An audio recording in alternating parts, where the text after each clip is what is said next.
Hello friends, नमस्ते। मैं कविता, मेरी कविता टॉक ब्लॉग चैनल में आप सभी का बहुत बहुत स्वागत है। तो फ्रेंड्स, आज जा रहे हैं हम वृंदावन। तो मैं और अनुज जी और बच्चे पीछे सोए हुए हैं। वंश भी सो रहा है, वंशु के हाथ में लड्डू है, लड्डू को लेके सो रहा है। क्या गया। और अभी हम आधे रास्ते तक पहुंच चुके हैं। अभी वृंदावन से तो हम काफ़ी दूर हैं और आपको पूरा हम वीडियो दिखाएंगे। तो हम अभी शाम को निकले थे, मतलब दोपहर को निकले थे हम, लगभग 2 बजे के करीब। तो हम रात को वहीं पे स्टे करेंगे। उसके बाद हम सुबह में कोशिश करेंगे बरसाने जाने की, वहाँ पे श्री जी के दर्शन करने की, और फिर उसके बाद हम घर के लिए आएंगे, क्योंकि 2 दिन की छुट्टियाँ हैं बच्चों की। तो उसके बाद ही हम घर पे आएंगे और मैं पूरा आपको दिखाऊंगी। मेरा बहुत बहुत मन था, जैसे मैंने एक वीडियो में बताया था कि मेरा बहुत मन है वृंदावन जाने का। तो बस इसीलिए 2 दिन की छुट्टी थी, हम जा रहे हैं। आगे हम आपको दिखाते रहेंगे।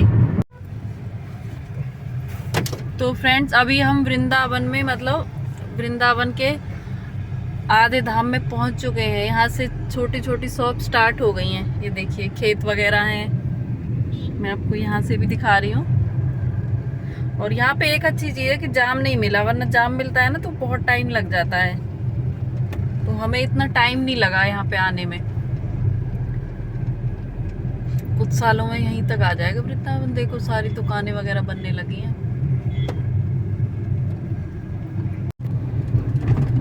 तो देखिए फ्रेंड्स, ये है जमुना जी, जमुना मैया कि वृंदावन की है ना। और ये काफी दूर तक फैली हुई है। मैं एक बार शीशा खोल के दिखाती हूँ आपको।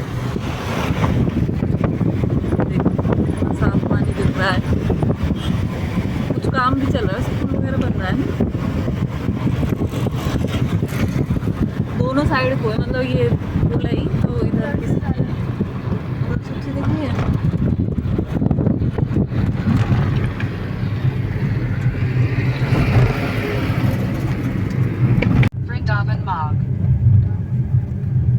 भूतेश्वर नहीं तो मुड़ना 130 मीटर थे। तो फ्रेंड्स, हम पहुंच चुके हैं वृंदावन में। और सबसे पहले हमने पागल बाबा के जो दर्शन होते हैं वो किए। तो यहाँ पे आसपास भी शॉप बनी हुई है, यहाँ से भी आप कुछ भी सामान ले सकते हो, जैसे ठाकुर जी का। और आप देख सकते हो 9 फ्लोर तक है ये मंदिर और काफ़ी बड़ा है। मतलब तो जब हम यहाँ पे पहुँचे तो काफ़ी धूप थी, लेकिन बाद में सब मतलब छाया हो गई। और फिर हमने जब प्रेम मंदिर, अंग्रेज मंदिर, जो बाकी के मंदिर हमने देखे उनके वीडियो हमने डाले हैं। हमारे लड्डू जी हैं। और ये देखिए, भीड़ भी काफ़ी ज़्यादा थी। यहाँ पे हम स्लीपर रख के और फिर अब सब अपने हैंड वॉश करते हैं, क्योंकि मंदिर में जाना होता है। देखिए, 9 फ्लोर तक ये मंदिर बना हुआ है। और इनकी जो पागल बाबा की कहानी, तो इनके पास एक ऐसा केस आया था कि जिसमें बांके बिहारी खुद गवाही देने आई। उससे पहले जज थे, काफ़ी अच्छी खासी इनकी जॉब थी। उसके बाद क्या हुआ था उसमें कि जो एक बहुत ही गरीब आदमी था, तो उसने किसी साहूकार से पैसे लिए, तो उसने उसके पूरे पैसे ब्याज समेत लौटा दिए। लेकिन उसके बावजूद भी जो साहूकार था उसने उस गरीब आदमी के ऊपर केस कर दिया कि इसने मेरे पैसे नहीं दिए हैं। तो केस कोर्ट तक गया। तो जिस टाइम पे पैसे दिए थे उस टाइम पे कोई गवाह नहीं था उनके पास। तो जज के पास गए। अब जज ने पूछा कि जब तुमने पैसे लौटाए थे तो कौन था तुम्हारे पास? तो साहूकार ने कहा कि कोई नहीं था। और उससे पूछा गया गरीब आदमी से कि तुम्हारे साथ कौन था जब तुमने, उसने कहा कि बांके बिहारी के। अब जज को क्या पता कि बांके बिहारी कौन है, तो उन्होंने कहा कि बांके बिहारी को बुलाया जाए।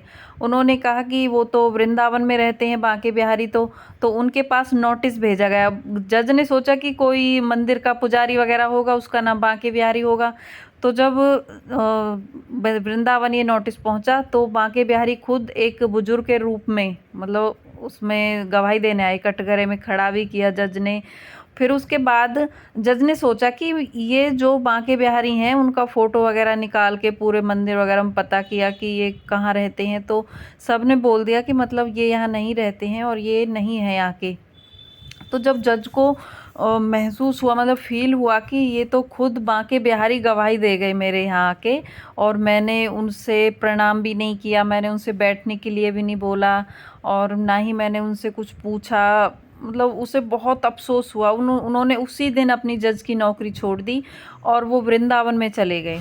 अब उनको दर्शन कैसे हुए थे वो भी मैं आपको बताऊंगी। तो वो क्या करते थे, मतलब उनने वो बस भगवान की भक्ति में ही लीन रहते थे और एकदम जैसे होते हैं ना पागल हो जाते हैं भक्ति में, वो उस तरीके से हो गए। तो वहाँ पे जैसे खाना पीना खाया जाता था तो लोग जो जूठन छोड़ते थे अपनी प्लेटों में, वो उन्हीं से ठाकुर जी का भोग लगाते थे और उन्हीं को वो स्वयं खाते थे।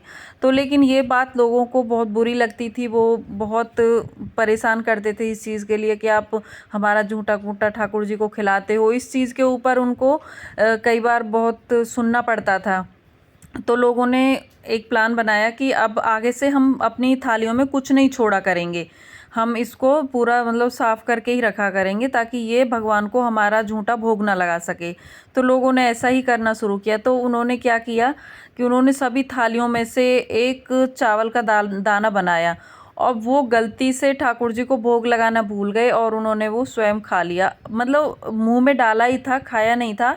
तो तभी उनको महसूस हुआ कि मैंने तो ठाकुर जी को भोग नहीं लगाया। तो तो ठाकुर जी स्वयं एक भगवान के रूप, मतलब एक बच्चे के रूप में प्रकट हुए और कहने लगे कि आज मेरा हिस्सा कहाँ है, तुमने मुझे भोग नहीं लगाया। आज से पहले तो तुम मुझे लोगों का झूठा खिलाते थे, आज मैं तुम्हारा झूठा खाऊंगा। तो जो उनके मुंह में निवाला था वो आधा उन्होंने खाया और आधा ठाकुर जी ने खाया। तभी से मतलब उस बच्चे ने खाया जिनके रूप में वो आए थे। तभी से वो बाबा उनकी भक्ति में लीन हो गए, मतलब कहते हैं ना एक तरह से पागल हो गए। और जो ये मंदिर बना था उनके पास एक ऐसी पोटली थी जिसमें धन कभी ख़त्म ही नहीं होता था। ये मंदिर का निर्माण भी बाबा ने ही किया और उन्होंने फिर मंदिर वगैरह जब बन गया था अपना शरीर भी त्यागा। वहाँ पे बाबा की समाधि भी है, फ़ोटो वगैरह सब लगे हुए हैं। अगर कभी वृंदावन जाओ तो आप ज़रूर जाना। और आपने जितनी भी प्रतिमाएं देखी वो कृष्ण लीला की थी जो पीछे चली हैं। अब ये है रामायण की, मतलब जब हमारे श्री राम जी की स्वयंवर हुआ था जबकि, और ये चारों माताएं बैठी हैं और यहाँ पे मतलब धीरे धीरे सबका आ रहा है। ये देखिए ये हमारे विष्णु भगवान जी हैं। पूरा आपको धीरे धीरे हमने सब दिखाया है, वैसे जो था वो निकल गया है आगे, जिसमें अब उसमें आप समझ जाइएगा कि आपको हर चीज़ उसमें क्लियरली पता लग जाएगी। जैसे कृष्ण जी ने माखन खाया था, वहाँ से भी मैंने वीडियो बनाया। यहाँ पे हनुमान जी बने हुए हैं बहुत बड़े, ये जय श्री राम बोलते रहते हैं, मतलब उनके मुख से निकलता है और ऐसे लगता है स्वयं बोल रहे हैं। और मंदिर को आप देख ही सकते हैं, काफ़ी बड़ा मंदिर है। और हम सिर्फ सेकंड फ्लोर तक गए थे, वहाँ पे बने कुछ, अभी इसमें काम भी चल रहा है, मतलब पूरा अभी ये कंप्लीट तैयार नहीं है। वहाँ पे मिस्त्री लगे हुए थे। ये नीचे से दिखता है, खेत वगैरह हैं और यहाँ पे गौशालाएँ बनी हुई हैं। हमने थोड़ा सा वीडियो देखो, आप थोड़ा सा देख रहे हो ना कितनी सारी गौएँ हैं यहाँ पे, तो गौशालाएँ बनी हुई हैं और काम चल रहा था। तो जैसे जैसे कृष्ण बलराम का मंदिर है, विष्णु भगवान का मंदिर है। अब हम आपको जो पागल बाबा का मंदिर है वो दिखाते हैं। ये समाधि है उनकी, ये देखिए ये समाधि है। और यहाँ पे ये यही है पागल बाबा। यहाँ पे जो स्लीपर वगैरह रखते हैं, फिर उसके बाद में बाहर निकल के आपको शिव जी का मंदिर भी मिलेगा। अब यहाँ से जो प्रहलाद जी थे उनकी कथा स्टार्ट हो गई है। तो मतलब इसमें अलग अलग वर्णन में बताया गया है कि ये कृष्ण लीला का है, ये रामायण का है, हर चीज़ इसमें बताई गई है अच्छे से इन प्रतिमाओं के रूप में। यहाँ पे जो हमारे पागल बाबा थे वो यहाँ पे अपना श्रृंगार करते थे। तो ये यहाँ से पूरा हमने अच्छे से वीडियो बड़ी शांति के साथ शूट किया है, फिर भी कहीं पे कोई गलती हो तो सॉरी। और वैसे पागल बाबा को बताते हैं कि वो जो काली माता थी उनके बहुत बड़े भक्त थे वो। तो वहाँ पे काली माता का मतलब शेरों वाली का मंदिर भी बना हुआ है, बिल्कुल फर्स्ट में ही है वो। पहले उनके दर्शन करते हैं फिर अंदर आते हैं।